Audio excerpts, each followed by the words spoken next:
Hola, ¿qué tal? Esto es Conócete y hoy vamos a estar reflexionando y también observando aquellas cosas que nos corresponden al respecto de la herida de la injusticia. Esta herida que se desarrolla en la infancia y que va generando una máscara de rigidez. Esa mirada que se desarrolló justamente en el niño o en la niña, donde sintió que aquello que merecía no se les dio y por lo tanto creen que la vida constantemente les debe algo. Por lo tanto, también esto en esa máscara de rigidez genera un aspecto de frialdad, de insensibilidad. Vamos a estar hablando cómo se genera esta herida y también vinculándola con la novela de Mujercitas, como el personaje principal, Josefina, Joe, como le decimos quienes la queremos mucho, este personaje tan entrañable al parecer tiene la herida de la injusticia. Vamos a estar viendo cómo a través de su historia, pero también de la historia de su escritora, la biografía de Louisa May Alcott, desarrolla también esta mirada hacia esa herida. Cómo esta escritora, al darse cuenta que ella no podía hacer las cosas que hacía un hombre, empezó a sentir que era injusto. La vida le debía su derecho a ser libre. Así que empecemos entonces a hablar sobre la herida de la injusticia. Yo soy Glafira Rocha y acompáñame estos minutos para justamente vincular el desarrollo humano con la literatura, pero también con algunas propuestas filosóficas como vamos a hablar del trascendentalismo y también del existencialismo muy poco, pero sí quisiera mencionar algunos detalles que también tienen que ver en la forma en la que nosotros desarrollamos la herida de la injusticia. Hemos estado hablando durante dos programas anteriores de la herida del rechazo y también de la herida del abandono. Estas heridas, les decía y les vuelvo a decir, son heridas que todos tenemos. Sin embargo, hay dos heridas por lo regular que son nuestros ejes transversales en la vida, dos heridas que nos enmarcan con una mirada y por lo tanto a veces son unos lentes que nosotros utilizamos para ver la vida desde el rechazo, desde el abandono y desde la injusticia. Están otras dos heridas que también vamos a abordar el mes que entra, que son la herida de la traición y la herida de la humillación. Hoy, en la herida de la injusticia, vamos a notar, déjenme ver algunas de mis notas para que no se me vaya nada y saber cuándo les tengo que compartir diapositivas, porque luego hago diapositivas con mucho cariño y se me olvida pasárselas. Entonces, no quiero que me pase. Vamos a empezar, como las otras sesiones, a recordar muy brevemente cómo se desarrolla una herida. Voy a también hablar de un aspecto que creo que es muy importante de cómo se forma una herida y que no hemos abordado en la herida del abandono y la herida del rechazo, ¿ok? Decíamos desde las otras sesiones, y yo sé que a lo mejor va a sonar repetitivo, pero como les dije en el programa de la herida del abandono, para mí es importante empezar por pequeños detalles de cómo se forma la herida para que no simplemente señalemos a las personas o nosotros mismos diciendo, esa persona tiene una herida del abandono, yo tengo herida del rechazo, tengo la herida de la injusticia. Todos tenemos todas, solo les decía que dos son las que nos rigen en la vida de manera más constante, ¿ok? Pero es importante saber, a lo mejor de una y otra vez, aunque suene repetitivo, si a ti te da flojerita volverlo a escuchar, yo te diría que voy a abordar otras cositas, pero si te da flojera, adelanta el video y vete directo a aquellas características de la herida de la injusticia. También les decía, vamos a hablar de esta relación con un personaje literario y con la biografía de la escritora. Y hacia el final vamos a hablar de cuáles son los elementos que nos ayudan para sanar esta herida, porque todas las heridas tienen su lado funcional y disfuncional. Empecemos por eso. Si todos tenemos las heridas y nos damos cuenta que en algún punto de la vida nos nublan la existencia, cuando esa herida se trabaja o como decimos comúnmente, se sana la herida, y les decía en otros programas, para mí no es que se sane, aunque voy a usar esta palabra, sin embargo, si aprendemos a convivir con la herida y a buscar un aspecto funcional de la herida para que también nos diga cuáles son aquellas características de nuestra personalidad que pueden desarrollarse. Cuando una herida está en un estado, digamos, tóxico, que no es una palabra que me gusta mucho tampoco, cuando una herida está de ese lado, lo que empieza a ocurrir es que yo veo mi lado oscuro, mi sombra, pero necesitamos también de la herida cuando aprendemos de ella, cuando aprendemos de que por alguna razón tomamos el riesgo de ver de esa forma. Ahorita voy a explicar para quienes no han visto los otros programas por qué hablo de ver, porque la herida empieza con una mirada. Ahorita me detendré en eso, pero sí nos damos cuenta que cuando la herida empieza a ser funcional, también desarrolla características de nosotros que no podíamos ver. Por decir algo rápidamente, pero que voy a desarrollar en unos minutitos más, cuando la herida de la injusticia, por ejemplo, se desarrolla de manera tóxica, tenemos un estado de carencia constante donde empezamos a compararnos con el otro, sentimos envidia muchas veces también porque decimos yo merezco eso que tiene el otro, ¿ok? Y eso se puede, híjole, o sea, se podría hasta atravesar en una amargura constante, en un enojo constante de que la vida me debe algo, como les decía al principio de esta sesión. Sentimos que la vida nos debe algo y entonces, ¿qué pasa? Nos podemos estancar ahí. Pero cuando esa herida, esa circunstancia empieza a ir más allá, como diría Marco Aurelio, el obstáculo es el camino, nos damos cuenta entonces que cuando vemos que nada nos falta, ¿ok? Que empezamos a ver lo que hay en lugar de lo que no hay, nos convertimos en personas mucho más agradecidas con la vida y empezamos a ver nuestras cualidades. Y no solo eso, generamos también un estado de abundancia y de generosidad en donde ya no hay injusticia, más bien yo voy atiendo las injusticias de los otros. Quien tiene una herida de injusticia también, cuando la desarrolla, la trabaja, son aquellas personas que son activistas, son aquellas personas que luchan por los derechos de los otros, como Luisa May Alcott, que luchó por los derechos de las mujeres. Ahorita voy a hablarles sobre eso. Entonces, toda herida tiene su lado oscuro, digamos también su lado luminoso, pero ambas, cuando se logran integrar desde la oscuridad y desde esta luz, llegamos a unos claros oscuros en donde podemos encontrarnos y profundizar en nosotros mismos. ¿Ok? Algo con lo que quiero empezar entonces, me regreso, es cómo se forma la herida. La herida, decíamos de los programas, se forma porque nacemos con un temperamento que nos lleva a reaccionar de una forma ante la vida. El bebé o la bebé que tiene un temperamento irascible, un temperamento sanguíneo, no nos vamos a detener en eso, pero que tiene un temperamento melancólico, que es más tristona, por ejemplo, o flemático, que puede ser como muy en el pasmo, ¿no? Lo que empieza a ocurrir es que cuando tiene un impacto de la vida, recuerden que cuando nosotros nacemos y también en la adultez y toda nuestra vida, recibimos al mundo a partir de los sentidos.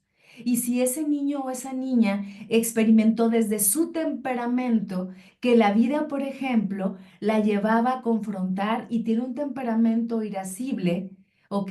Entonces puede sentir que la vida lo traiciona, pero también que la vida lo rechaza, pero también que la vida lo abandona, pero también que los padres son injustos, pero también que los maestros lo humillan. Entonces es un misterio, de veras, cómo nosotros tomamos nuestro foco de atención a partir de ese impacto que nos da la vida, del temperamento y también, esto no lo había dicho antes, de cuál es nuestro canal sensorial que está más presente en nuestra existencia. Todos tenemos también un canal sensorial que está más presente en nuestra vida. Yo, por ejemplo, soy más visual. Hay personas que son más auditivas y hay personas que son más kinestésicas. Las personas kinestésicas abarcan a las personas que necesitan, por ejemplo, mucho abrazar. Son más desde el tacto, desde el olfato y también desde el gusto. Son más sensibles a eso y hay personas que nos gusta, por ejemplo, la parte como más estética y buscamos que nuestra casa tenga algunas curiosidades que a lo mejor un auditivo no lo tendría. ¿Y qué pasa? Bueno, no me voy a detener en eso. En algún momento debería hacer un programa sobre los canales sensoriales, tal vez más adelante, pero recibimos al mundo desde cuál es este canal sensorial que nos domina más, cuál es nuestro temperamento y ahí empezamos a formar nuestro carácter, que el carácter ya se forma a partir de la experiencia. Y aquí es donde viene algo que les quiero compartir rápidamente, ¿ok? Eh, Veíamos entonces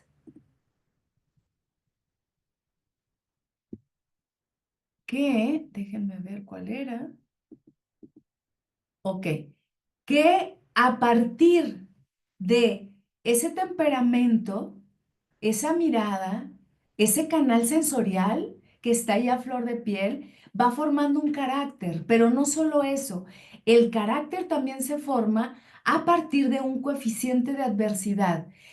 Este concepto yo lo tomo de Jean-Paul Sartre, desde el ser y la nada, ya aparece. El coeficiente de adversidad, como dice ahí, tiene que ver con las circunstancias en las que nosotros nacemos. La herida también va a estar más a flor de piel a partir de la generación en la que nosotros nacemos, el género, el cuerpo, el país, el clima, el lugar, el idioma.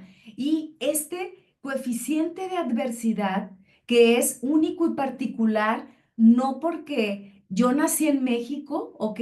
Todos ven desde donde yo veo, porque yo tuve privilegios que otros no tuvieron y tuve condiciones adversas que otros no tuvieron. Y eso me hace tener mi propio coeficiente de adversidad, que es mi contexto, mi manera de habitar el mundo. Y por lo tanto, fíjense, si la herida tiene que ver con mi temperamento, con el canal sensorial y también con mi coeficiente de adversidad, esto genera un carácter diferente en cada uno y por lo tanto, aquí nos dice el mismo Jean-Paul Sartre, dice, aunque cada uno tenga un coeficiente de adversidad y particular, todos por igual tenemos y de hecho lo hacemos, haz que hacerle frente y en ello estriba nuestra libertad y verdadero ser. ¿Ok?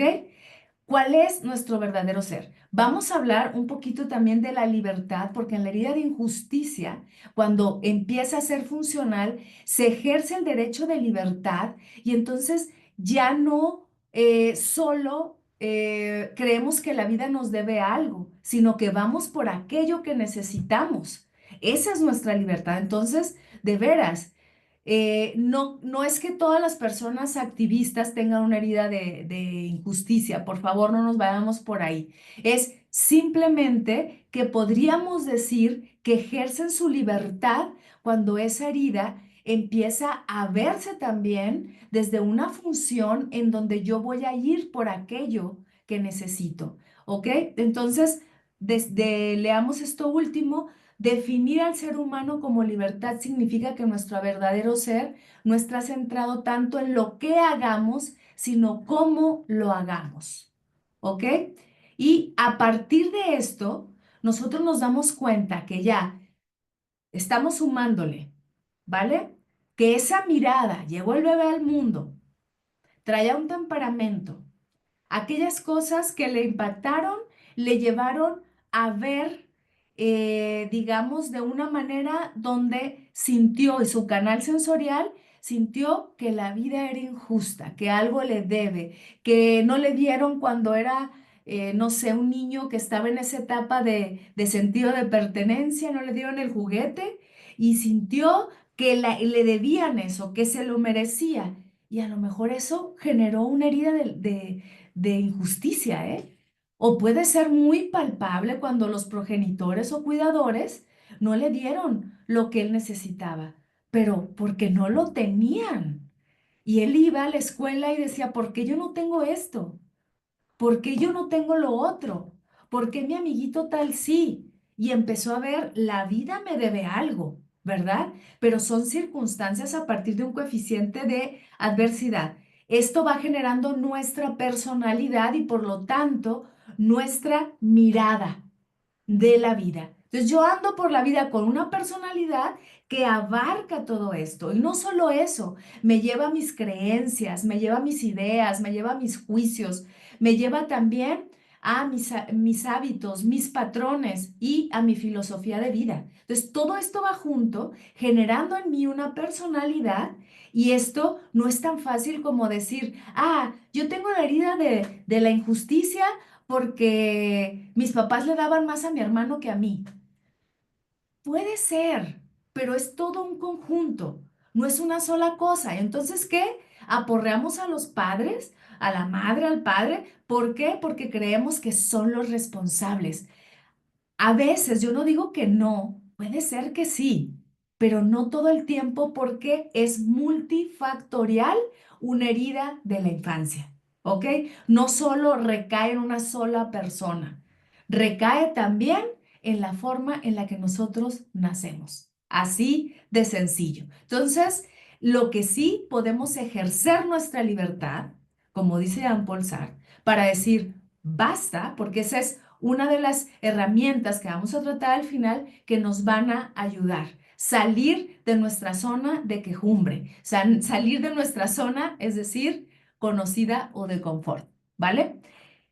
Así se forma entonces rápidamente una herida y ahora sí veamos cuáles son estas características o, digamos, rasgos que, déjenme encontrar las diapositivas, los rasgos que van formando una herida.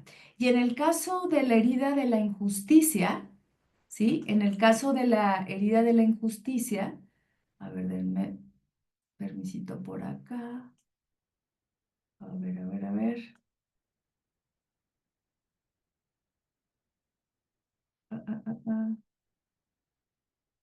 Sí, ok. Es que luego me enredo un poco con las diapositivas, como ya lo saben.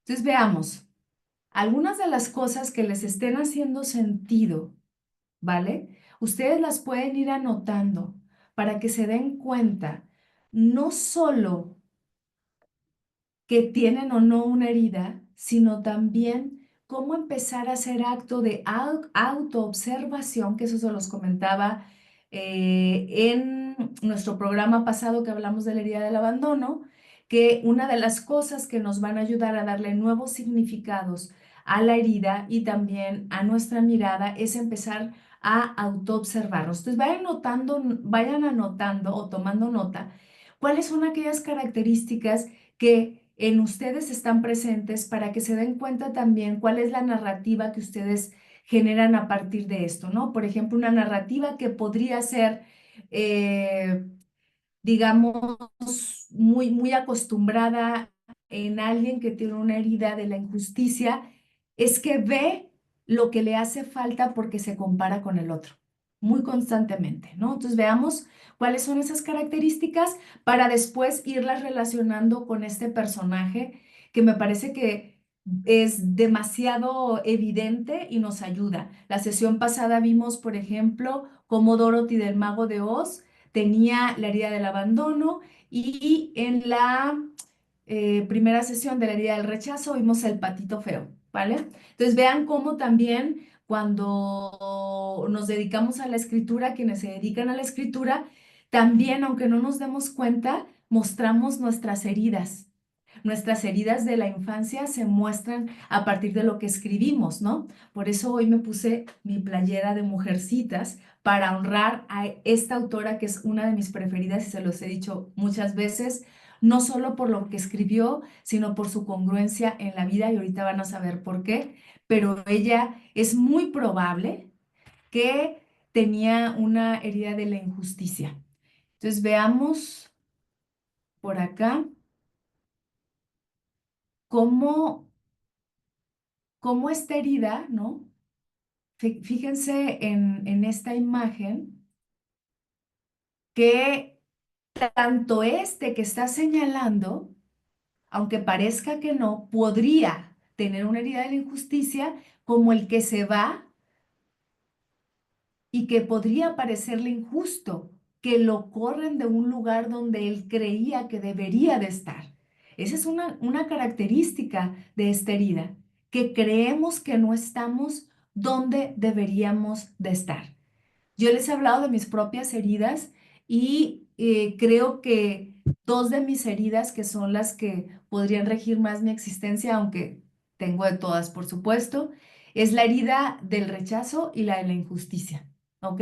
Entonces, a veces este que está acá también tiene la herida de la injusticia porque así como él cree que le hace falta, él también es injusto con los otros. Y esto puede sonar muy paradójico, ¿eh? Pero muchas veces quienes tienen esa herida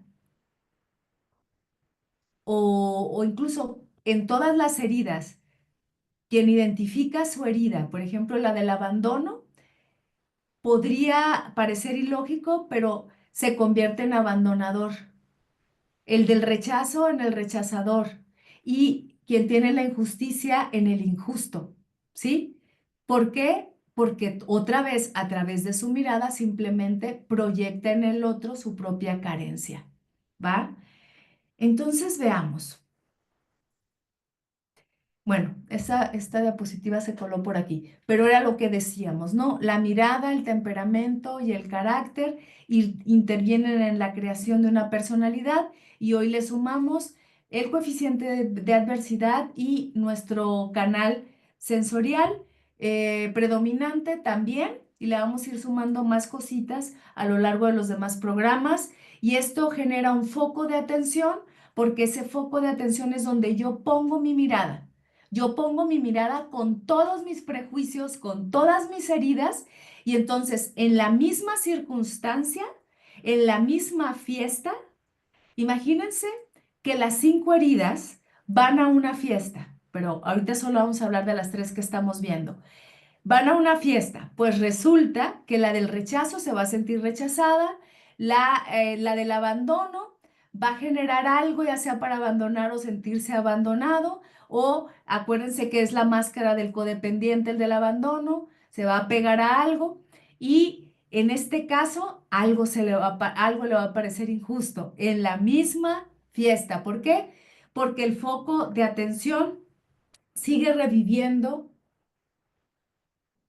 la herida que nos lleva a las mismas acciones, ¿ok? Entonces, veamos. Bueno, esta imagen es importante porque este es el símbolo de la justicia y fíjense cómo está ciega. ¿Por qué está ciega? ¿O por qué tiene los ojos cubiertos? Porque justamente se supone que la justicia debería de ser ecuánime, igual que esta balanza. Ecuánime en el sentido de que no ve a quién, pero hace justicia, equilibra. Esta es la balanza. Desafortunadamente no siempre es así. Vean esta imagen, porque ahorita van a ver otras representaciones de ella. La injusticia, aquí empezamos a ver las características. La injusticia, la máscara del rígido, ¿ok?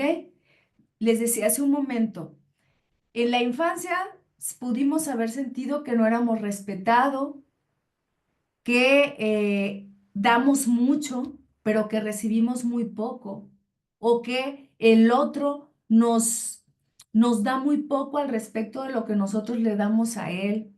Pero también fíjense aquí, puede ser al revés. Curiosamente, quienes tenemos esa herida, resulta que cuando nos dan, cuando las personas nos, digamos muchas veces, y eso me ha pasado a mí, debo de aceptarlo, nos agradecen, aplauden nuestro trabajo, sentimos que no merecemos, nos sentimos no merecedores. ¿Por qué? Porque estamos buscando primero una idea idealizada de eso y después no sabemos recibir, ¿vale? Entonces, ¿qué va a pasar? La vida nos debe algo. La vida nos va debiendo todo el tiempo. Pero ahorita vamos a ver cómo cuando empezamos a trabajar esa herida, todo esto gira completamente en un sentido inverso en donde esto genera que la personalidad se vuelque hacia, como les decía hacia el principio, a un estado de abundancia, a un estado ya no de rigidez, sino a un estado de flexibilidad, de claridad, de entrega al otro y a uno mismo. Es muy hermoso cuando empezamos a trabajar esta herida porque empiezas a validar tus propias virtudes y es sumamente enriquecedor, ¿ok? Entonces, veamos, el adulto, voy a empezar a hacer una marca cada que diga entonces, ¿ok? A ver si dejo de decirlo tanto, pero es una de mis muletillas preferidas. Cuando esta máscara, fíjense, todas las heridas tienen una máscara. Y esta es, eh, a ver si recuerdo bien, la máscara de la herida del rechazo es la máscara del que huye, la máscara de la herida del abandono es la máscara de la codependencia y en esta es la máscara del rígido, el que parece inamovible, el que es así como perfeccionista, ¿no? Cuando esta máscara se va hacia el adulto, es un adulto que se separa de sus sentimientos. ¿Para qué? Para no vulnerarse. ¿Para qué? Para no sentir. ¿Para qué? Para no sufrir. Es una máscara y podríamos decir un escudo o también una armadura para que no le hagan daño. Y entonces esconde esa sensibilidad mostrando que nada le afecta. Aparentemente, pero por dentro, no solo tenemos miedo, sino que todo nos afecta. Y aparentan como que nada les pasa y por eso pueden mostrarse como fríos e insensibles ante los demás. Y vean, encontré esta imagen que me encantó, esta justicia como más futurista, pero otra vez, cuando encuentren la iconografía de la justicia, va a ser con los ojos cerrados. Detengámonos mientras vemos esta imagen, ¿no? Como muchas veces en la injusticia o con cuando consideramos que algo es injusto, curiosamente, no volteamos a ver que nosotros también podemos ser injustos. Solo vemos aquello que nos hace falta, pero no nos damos cuenta que eso que nos hace falta tampoco lo estamos dando. Y esa es una característica para empezar a trabajar la herida.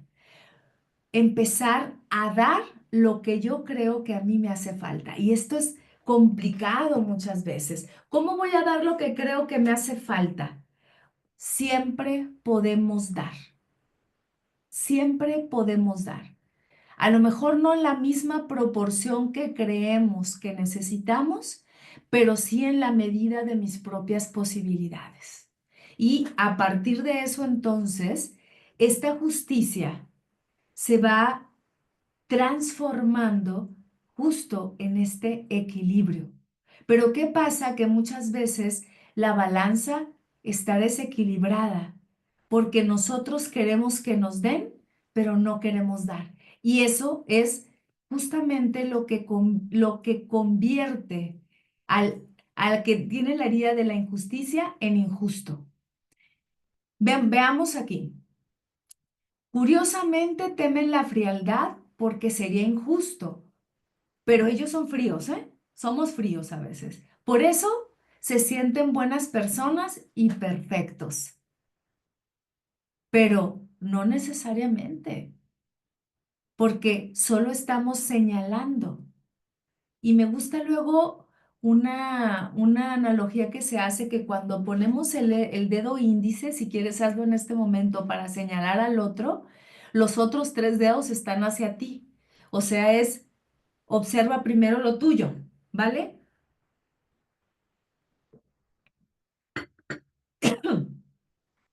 Buscan la justicia, ¿ok? Pero muchas veces, buscando la justicia, ellos mismos son injustos. Parecen y se muestran imperturbables y optimistas, son dinámicos, flexibles, pero en realidad son cerrados, ¿ok? Puede parecer una cosa que no son, y eso solo lo sabrás en un momento donde ellos están vulnerables o estamos vulnerables. Cuando estamos vulnerables, este dinamismo se convierte en apatía, esa flexibilidad, en rigidez constante y ese optimismo, porque todo esto, que podrían ser cualidades, son falsos cuando estás del lado de la herida que está disfuncional. ¿Qué empieza a ocurrir entonces? Que cuando te pones la máscara del rígido, no solo te conviertes en una persona que juzga, sino también empiezas a darte cuenta que todo parece que está mal, todo se está derrumbando y por lo tanto hay una impaciencia y se buscan respuestas rápidas. Y acá esta imagen que les quiero mostrar me encanta. Esta es la herida de la injusticia haciendo trampa. O sea, veo que el otro es injusto conmigo, pero yo no le doy también. Y esta imagen por eso me gustó, porque muestra eso. Muestra esta característica de el que es injusto, señala y dice, es que tú no has hecho esto, es que tú no has hecho esto, pero no se da cuenta, como les decía, que esos tres deditos para acá están haciendo trampa y entonces esa justicia no es tan ciega, está ahí enseñando un ojito como esta, que me pareció maravillosa. ¿Qué pasa? Otra de las características, se sienten culpables y no están haciendo nada, no respetan sus propios límites, se imponen metas imposibles y no coherente con lo que necesitan. Les parece injusto no tener lo que los demás tienen, lo que les decía hace un rato. Se enojan con ellos mismos si no alcanzan el ideal de perfeccionismo, ¿ok? Si no alcanzan el ideal de perfeccionismo. Y detengámonos un poquito ahí, porque sí, este perfeccionismo es algo inalcanzable. ¿Por qué? Porque constantemente se está esperando que los demás te reconozcan y no solo eso, cuando te reconocen, sientes que no te lo mereces. Entonces, fíjense las paradojas. En la mayoría de las heridas están estas paradojas, pero que son necesarias para que cuando nosotros trabajamos en ellas, nos damos cuenta que justamente estas paradojas hacen que yo misma sienta que me estoy convirtiendo en una persona que soy injusta. Ay, aquí me adelanté.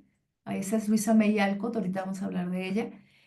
Eh, que justamente tomé esta imagen porque, aunque sé que tiene que ver con que los demás te señalan, ¿ok? Y eso es injusto, por supuesto. A veces todas esas manitas soy yo misma señalándome a mí misma.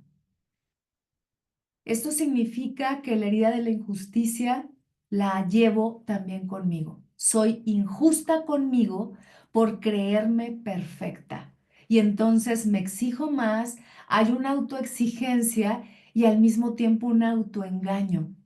Esta autoexigencia logra a que si te conviertes en una persona, imagínate que todos estos deditos eres tú misma señalándote a ti misma.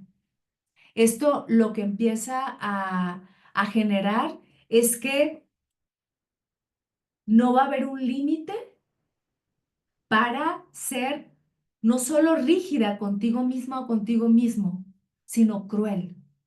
Entonces, el discurrir mental de una herida de injusticia hacia, ay, ya me enredé, que se vuelca hacia nosotros mismos es con un discurrir mental punitivo, castigador, grosero, donde te maltratas, ¿ok? Y esto habla justamente de cómo podemos ser injustos. Exigimos injusticia y no solo eso, somos injustos con nosotros mismos, ¿vale? Entonces, estas son las características generales. Por supuesto, hay más, son algunas de las que yo he visto, he rescatado, he leído y en otras que yo misma he experimentado, por supuesto. Y justamente esto nos lleva a recordar cómo cuando el que siente que el mundo es injusto con él o que siente que la vida le debe algo, se convierte en una persona que se queja todo el tiempo. Y eso es muy cansado para uno mismo y para los demás. Cuando ve a alguien, ve injusticia en todos lados. Qué injusto que le trajeron el café frío. Qué injusto que la persona llegó tarde. Que todo es injusto. Y es, diríamos acá en México, una hueva tremenda andar con alguien que ve pelos en la sopa todo el tiempo. ¿Y saben qué pasa? A veces se convierte en una profecía autocumplida. Es al que le toca el pelo en la sopa, literal, ¿no? Veamos, después de estas características, reflexiónalas, siéntelas, date cuenta tú mismo cómo has experimentado esto. Y vamos a tratar de enlazar esto con, les decía, una de mis autoras preferidas, Luisa May Alcott. Luisa May Alcott, vean esta bellísima muchachita. Es la escritora, por si no lo sabían, de Mujercitas, una de las obras que más ha sido eh, leída a lo largo de la historia, porque aunque parezca que no, ella fue famosa en su tiempo. Ella fue una escritora importante en su momento y pudo mostrarlo también a partir de ser de las pocas escritoras que, aunque, digamos, era mujer, y dije aunque, sí, aunque suene mal, porque efectivamente las mujeres escritoras no eran validadas en su momento cuando ella escribió, pero ella sí fue validada, pese a que no se podía poner Luisa May Alcott, no podía poner Luisa May, sino L.M. Alcott, porque no se le permitía poner su nombre de mujer. Entonces, fíjense el coeficiente de adversidad, ya vamos, ustedes ya están aprendiendo sus conceptos. El coeficiente de adversidad de Luisa May Alcott. El coeficiente de adversidad donde ella nace justo en, justo en un momento en donde a las mujeres no se les consideraban ni como escritoras, ni como muchísimas cosas, ¿ok? La mujer no podía estudiar y era algo que ella deseaba y por eso ella deseaba ser un hombre. Fíjense cómo está su coeficiente de adversidad, es decir, el momento en el que ella nace siendo mujer, ¿sí? Ella, por ejemplo, nace en un momento, déjenme darles algunas fechas porque no quiero equivocarme con eso. Bueno, ella nace en 1832, para que nos demos una idea, muere en 1888. Sí, nace el 29 de noviembre, un día antes de mi cumpleaños. Yo nací el 30 de noviembre. Entonces, todavía eso me siento como una hermanita de ella a través del tiempo, ¿no? Entonces, ella nace en Pensilvania y muere en 1888, ¿no? Entonces, veamos cómo su coeficiente de adversidad lleva a que genere una herida de injusticia y que ella proyecta en el personaje de Joe, que también vamos a hablar rápidamente con todas estas características que ya hemos visto, ¿no? Eh, bueno, fíjense, su madre es una de las primeras asistentes sociales. De ahí, fíjense cómo la Marmy, el personaje madre de Mujercitas, es su mamá. O sea, Mujercitas casi podríamos decir que su autobiografía y ella era Joe, ¿no? Sus hermanas también eran tres. Tuvo un hermano que murió de niño. Eran Ana, Lizzie, Ava y ella, que es Luisa May, ¿no? Entonces, son igual, cuatro hermanas, igual que en Mujercitas. Ella, por supuesto, que es quien representa a Joe con esta herida de la injusticia, porque Joe también, el personaje, quería ser un hombre, no le gustaban las labores domésticas, sin embargo, las hacía. Ella quería estudiar y por eso siente mucha envidia de Lori, ¿no? Porque se le hacía injusto, fíjense, que a ella no se le diera lo que merecía. Pero eso está mal. No, por eso les digo que las heridas no son un lastre ni una carga, son parte de nuestra experiencia, veámoslas así. Porque si ella no hubiera experimentado eso, no hubiera decidido mejor no casarse. Ella elige no casarse, pero sí tuvo pretendientes. Incluso Joe, que es Josefina o Josephine, el personaje, cuando Luisa May, su editor, le pide que escriba, al igual que en Mujercitas, que escriba una novela que hable de su propia experiencia, ella escribe Mujercitas y el editor le dice que el personaje se tiene que casar, pero ella la había hecho una solterona igual que ella, ¿no? Porque ella eligió no casarse. Ella tenía una frase muy linda que decía, le dijo a su padre fue un filósofo, un pensador importante, parte del trascendentalismo, ahorita vamos a hablar un poquito de eso, y que el trascendentalismo nace también como una propuesta, yo diría que fue la primera como una hippie, ¿sí? Ahorita les voy a decir por qué. Pero ella aprende de este hombre, un filósofo que fue su padre, y su madre, déjenme ver el nombre aquí del padre, que es Amos Bronson Alcott, su padre, filósofo, trascendentalista, pedagogo también, por ejemplo, uno de los pedagogos que era un activista sobre los derechos de los esclavos, fíjense, era un abolicionista y él decide darles clases a niños esclavos, por lo cual, al igual que en la novela, le cierran una escuela porque no se permitía. Entonces, ella nace en ese coeficiente de adversidad, con una mirada, su temperamento muy irascible, ¿no? Pero también eso le lleva a un foco de atención donde ve la injusticia y cuando ella empieza a darse cuenta de eso, no se queda quejándose. Ella va más allá y empieza a luchar por los derechos de las mujeres. Ahorita vamos a ver cómo. Entonces, veamos, ella, aunque fue educada en su hogar porque no la dejaban asistir a la universidad, menos, por ejemplo, mm, se da cuenta, déjenme ver más mis notas porque seguro se me están pasando algunas cosas y lo estoy diciendo así como al vuelo. Ujú, ujú. Ah, esto es muy importante.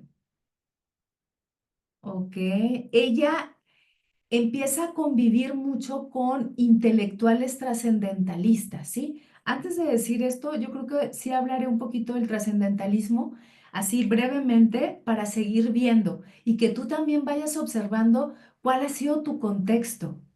No necesariamente porque hayamos tenido no padres o no una madre activista, pero sí pudimos darnos cuenta que a lo mejor nuestros padres eran también aguerridos en su momento, padres que lucharon también. Eso también nos va a conectar y va a generar una herida de injusticia, no porque nos hicieron daño, sino que pudimos absorber la misma mirada del padre o la madre a partir de una proyección en donde tenemos también habilidades de ver la necesidad del otro, que es también una característica importante cuando la herida de la justicia de la injusticia se va trabajando y se transforma en esta búsqueda de justicia constante, ¿vale? Entonces, el trascendentalismo es un movimiento que surge con Henry David Thoreau, ¿sí? Este filósofo que creía en, digamos, en el humanismo, que que fue quien escribió El Walden o la vida en los bosques, que vivió como pensaba, que fue congruente y que también escribió el primer librito de la desobediencia, el primer librito, digo porque luego se ha trabajado más la desobediencia civil, que fue quien inspiró a Tolstoy y también a Gandhi, ¿sí? Para generar, digamos, una protesta. Fíjense de dónde viene, o sea, otra vez, de ir más allá de lo que es injusto. Entonces, ella literal mama todo esto. Y en el personaje de Joe está muy presente porque ella va constantemente, si ustedes leen el libro o ven todas las versiones que existen, hay cómics, hay animes, hay pues una multiplicidad de películas, hay series sobre mujercitas. ¿Por qué? Porque a lo mejor ahora lo podemos ver como algo anquilosado, pasado de moda, pero en ese tiempo, ¿por qué fue importante? Porque fue una protagonista que no solo romantizaba, ella tuvo que ponerle toques más románticos porque al editor no quería que solo fuera una mujer pensante y solterona. Por eso termina casándola con a Joe, termina casándola, aunque ella no quería que se casara, con un filósofo.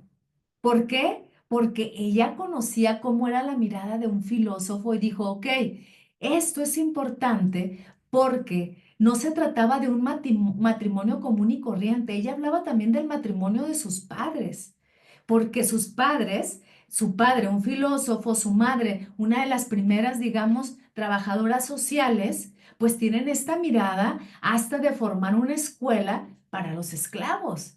Y ella crece ahí.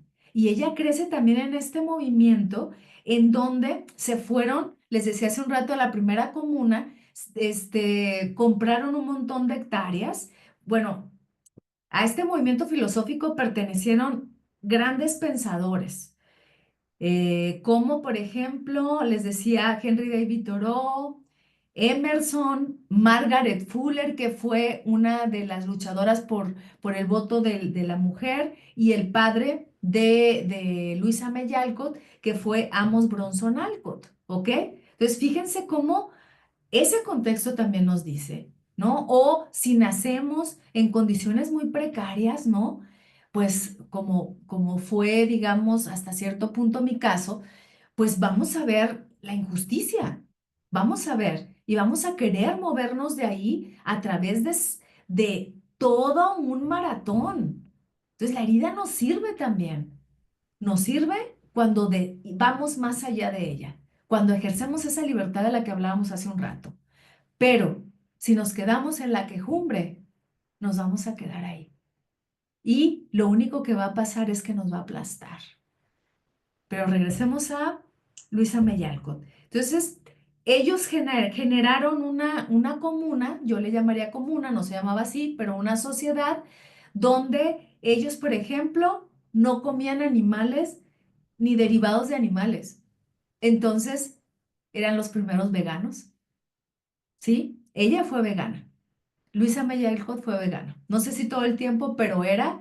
Y a veces con un poco de vegetarianismo. O sea, sí comían a veces huevos o leche, pero trataban de no, solo bebían agua, fabricaban su propia ropa, sus alimentos, pero solo duró la experiencia 7 meses de vivir en esa comuna porque empezaron a pelear entre ellos, ¿ok? Entonces se separaron de la comuna, pero siguieron como un movimiento, digamos, de pensamiento literario. No funcionó. ¿Por qué creen? Porque como todos eran pensadores, pues no se les daba eso de cultivar, no se les daba eso de las labores del hogar, entonces no les funcionó y tuvieron que renunciar a ello, pero hicieron el intento. Ahora es un museo ese lugar y esto lo pueden conocer más a profundidad en un cuento de Luisa May Alcott que se llama Fruitland, la tierra de la fruta, ¿ok? Y bueno, ¿cómo no me voy a conectar con ella? Si ustedes saben que yo soy vegana desde hace 15 años. Y pues claro, claro, la adoro. Y no solo eso, sino que les acabo de decir que otra de mis heridas es la de la injusticia, ¿no? Entonces veamos, ya que vimos todo esto, vamos relacionándolo con la propia novela para pasar a los elementos para sanar esta herida y cerremos la sesión. Mm.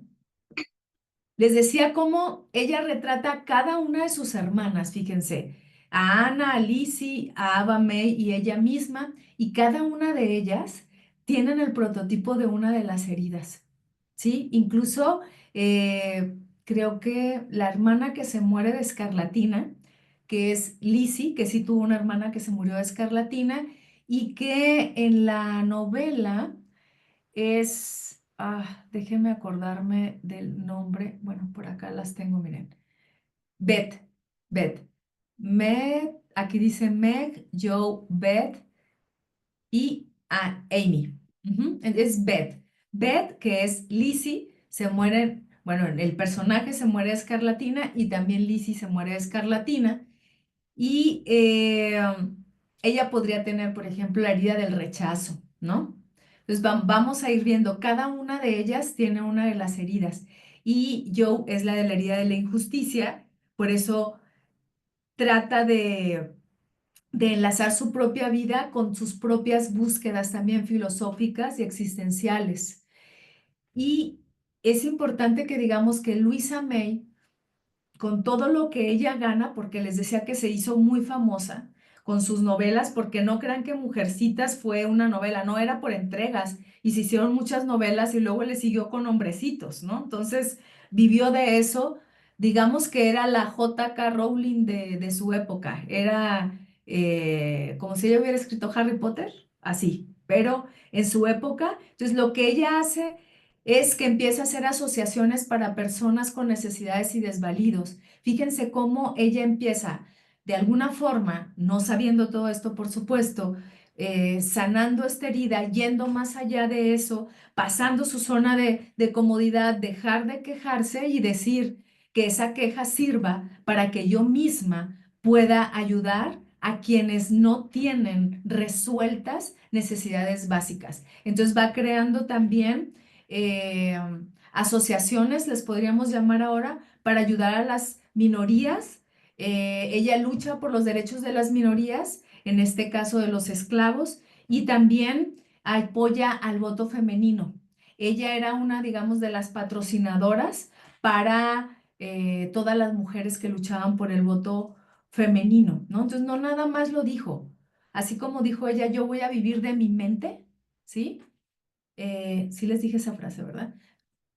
Yo voy a vivir de mi mente, lo hizo real, vivió de su mente, eligió no casarse, aunque se dice por ahí ya en el chisme de su biografía que ella en algún momento tuvo un enamorado que era un pianista, pero parece que no ocurrió nada y parece que ese era Lori, que es el personaje joven con quien Joe, Josefina, que es ella misma, como les digo, hace una amistad muy estrecha. Él le pide matrimonio, ella lo rechaza, que era algo imposible en aquella época rechazar, ¿no? La pedida de matrimonio. Sin embargo, ella lo rechaza.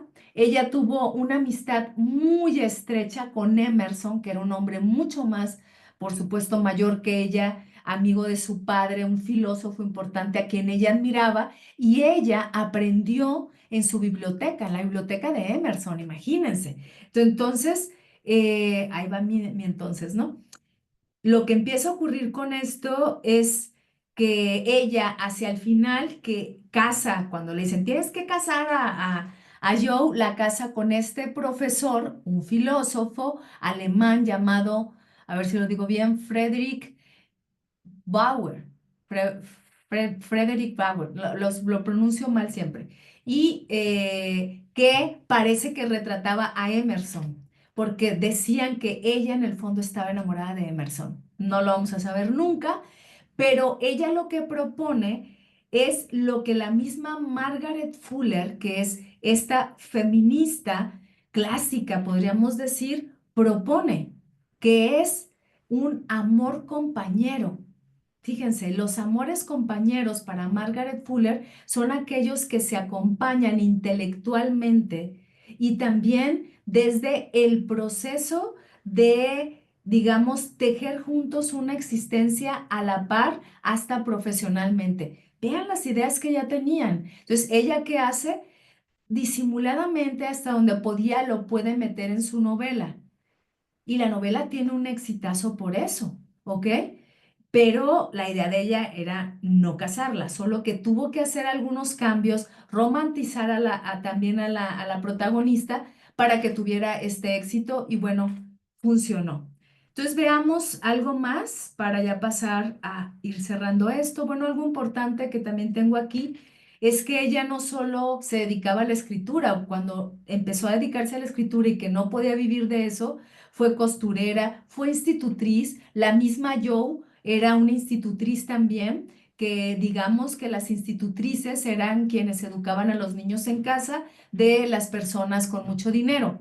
Ella no creció en un hogar, al igual que Joe, con mucho dinero, por lo mismo, porque su papá era un libre pensador y a veces, pues digamos que su trabajo no daba lo suficiente porque hasta la fecha, ¿verdad? Quienes nos dedicamos a la filosofía, a veces pues no es suficiente como podría vivir alguien que se dedica a otras profesiones, ¿no? Ella, ¿qué más? Esto ya se los dije. Otra de las cosas esto es importante solo porque me conecto con ello. Fíjense, Luisa Meyalcott pone en la novela que Joe se corta el cabello y Joe se corta el cabello justo porque la madre se va a ver al padre cuando lo hieren. El padre aparece muy poco en la novela, retrata a su padre. El padre en la novela es un pastor que va a la guerra para acompañar pues a los soldados predicando y lo hieren. Entonces la madre, Marmee, va a cuidarlo y no tiene dinero, entonces Joe se corta el cabello, que en esa época era impensable, ¿no? Y es un retrato también de Luisa, ella no se corta el cabello, pero para ella fue un trauma perder su cabello cuando le dio tifoidea, ¿ok? Y véanme a mí, con esta pelonez que me cargo, pues también de alguna manera, aunque no es lo mismo, pero me hermana. Entonces yo la siento como mi hermana mayor y por eso me encanta compartírselas. Vean cómo están aquí entrelazadas en una historia de vida, en una historia de ficción, una herida de la injusticia que al trabajarse, al salir de la queja, al ir más allá del perfeccionismo, al ir más allá de un estado de rigidez, se convierte en flexibilidad y no solo eso, en personas sumamente generosas, en personas que ven la necesidad del otro y también se hacen cargo de ella porque son personas justas. Logras empezar a darte cuenta que tú también, al mismo tiempo que pides, puedes dar desde lo que tengas. Aunque parezca que no tienes nada, a veces podemos dar no solo dinero, pero a veces podemos dar una sonrisa. Y esas no se cobran, ¿verdad? Aunque suene muy cursi, no me importa, ¿ok? Podemos dar siempre algo, tiempo, podemos dar escucha Y cuando tú empiezas a dar, que esa es una de las, les adelanto, una de las características para sanar esta herida, el agradecimiento y dar al otro, empiezas a darte cuenta que tienes mucho que dar, pero curiosamente vas a empezar a recibir. Y entonces esta paradoja empieza a dejar de ser paradoja para convertirse en un dar y recibir, y la injusticia se va diluyendo tanto que hay una mirada clara de aquel al que le hace falta, y te conviertes en una persona que apoya, que ayuda, en un activista y en alguien que, digamos, ve lo que es injusto de una manera muy clara. ¿Por qué? Porque esa herida te tocó y es parte de tu personalidad, como lo decíamos, ¿no? ¿Qué más? Ujú. Ok. Bueno, veamos ya. Les voy a compartir lo último porque ya no sé ni cuánto tiempo llevo.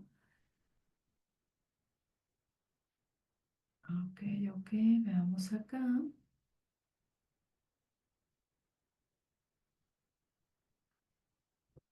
Déjenme ver algunas para ir viendo, o sea, vayan experimentando. Acuérdense que cuando yo hago estas pausas técnicas, es una invitación para ustedes para que a lo mejor lo vayan respirando, para que vean cómo les va impactando, para que se den cuenta si tiene sentido para ustedes o no, si pueden reflexionar sobre qué características específicas se vinculan con su propia historia de vida, si de alguna manera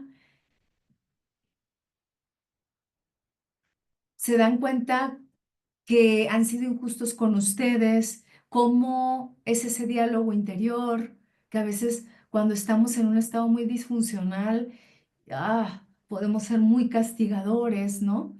Entonces veamos, para ir cerrando nuestro programa. Vean, esta es nuestra Luisa Meyalcott, ya de una avanzada edad. Fíjense que muere de un problema cerebrovascular en 1888. Y aquí está leyendo en su escritorio. Vean a la maravillosa Luisa May Alcott, que hoy honramos y que gracias a su herida de injusticia fue la que fue. Y lo digo así, gracias a su herida de injusticia. Reflexiona, gracias a tu herida de injusticia, ¿qué serías capaz de hacer? Entonces veamos estas características. ¿Cómo empezar a sanar esta herida? Aunque ya les he dado algunas herramientas a lo largo del programa.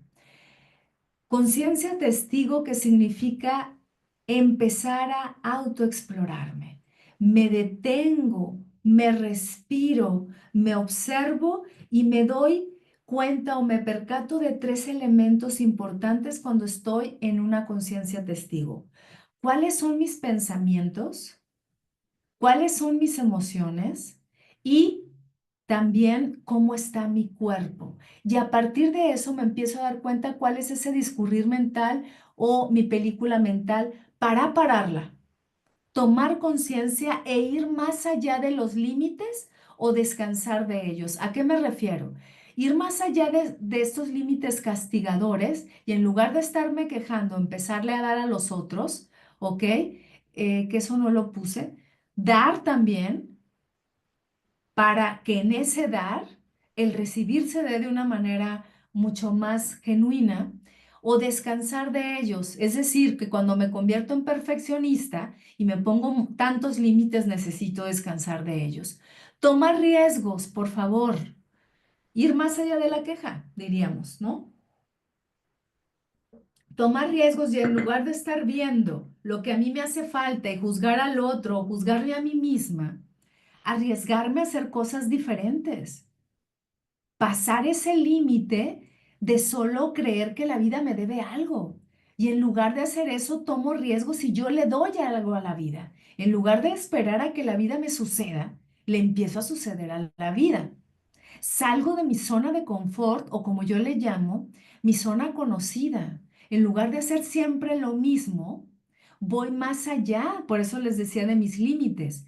Me permito el error en ese tomar riesgos y a veces asumo que podría ser hasta el ridículo, incluso aunque me equivoque. Y esto se liga también con la herida del rechazo. Ver lo que hay en lugar de lo que no hay, esto es sumamente importante.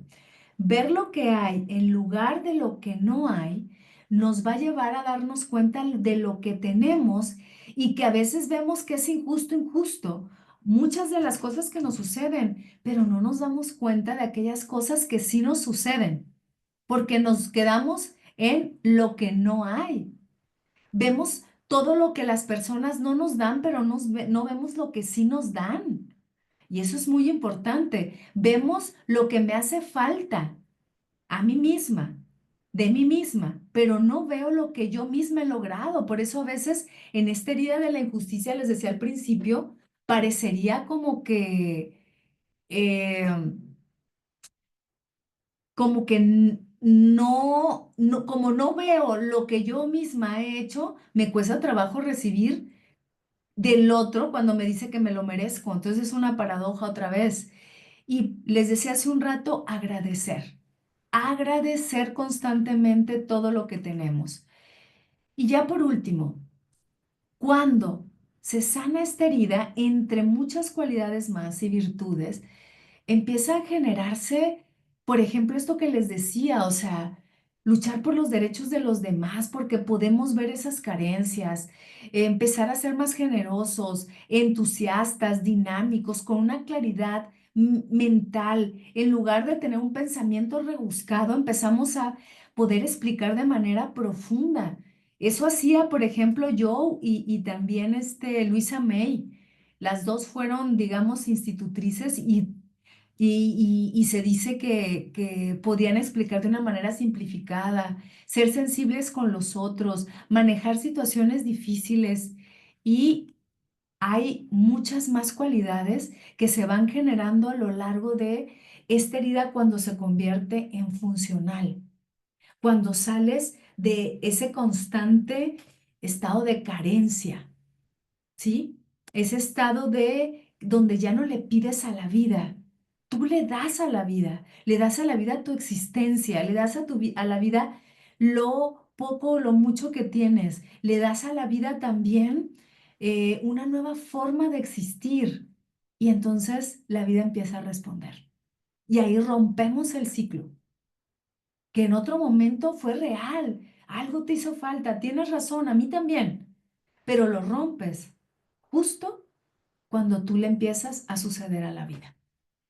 Terminemos con esto entonces, terminemos esta reflexión que espero que haya sido para tu beneficio y nos vemos en nuestro próximo programa que vamos a hablar de confiar en nuestra sabiduría. ¿Cómo confiamos en nuestra sabiduría?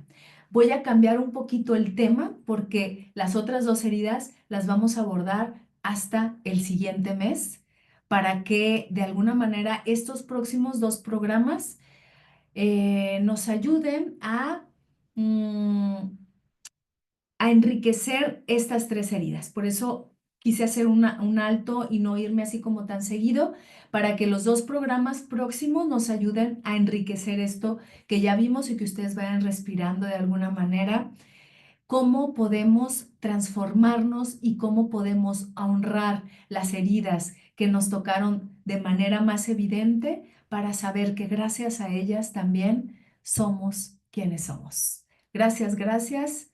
Espero que nos veamos en nuestra próxima reflexión de Conócete.